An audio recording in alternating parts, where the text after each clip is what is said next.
অবশেষে মিলিত হলো সূর্য ও দীপা। এত ঝড় ঝঞ্ঝার পরে তারা এক হলো। হ্যাঁ বন্ধুরা, অনুরাগের ছোঁয়ার অন্তিম পর্বে আপনারা এমনটাই দেখবেন। চ্যানেলটা প্লিজ সাবস্ক্রাইব করে দিন। শেষ হয়ে গেল দীপার সমস্ত শত্রুরা। যদিও ইরা শেষ হওয়াটা আমাদের কাছে কাঙ্ক্ষিত ছিল না।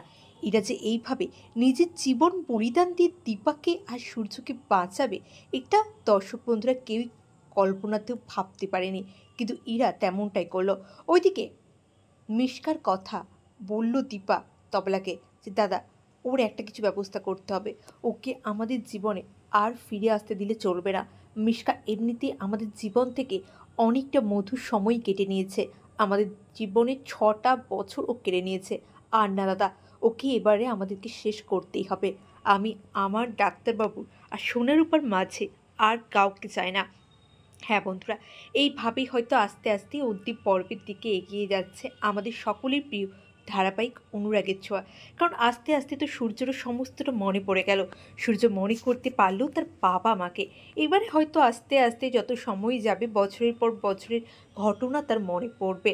কিন্তু আমরা যদি আমাদের এই প্রিয় ধারাবাহিককে আর পর্দায় না দেখতে পাই, তাহলে কি সত্যি আমাদের মনটা একটু ভারাক্রান্ত হবে না? অবশ্যই হবে। কারণ সোনা, রূপা, সূর্য, দীপা এদের কাহিনী দেখতে দেখতে আমরা এতটাই অভ্যস্ত হয়ে গেছি যে সত্যি আমাদের মন প্রচণ্ড ভারাক্রান্ত হয়ে যাবে যদি অনুরাগের ছোঁয়া শেষ হয়ে যায়। কিন্তু আর কি হবে, সূর্যের সমস্ত কিছু মনে পড়ে গেল। সোনা, রূপা তারাও তাদের বাবা মাকে ফিরে পেল। ইরা, অর্ণব, মিশকা সবার শাস্তি হলো। আর তো কিছু হওয়ার নেই। ওইদিকে ভিক্টরও তো নিজে কতটা পরিবর্তন হয়ে গেছে।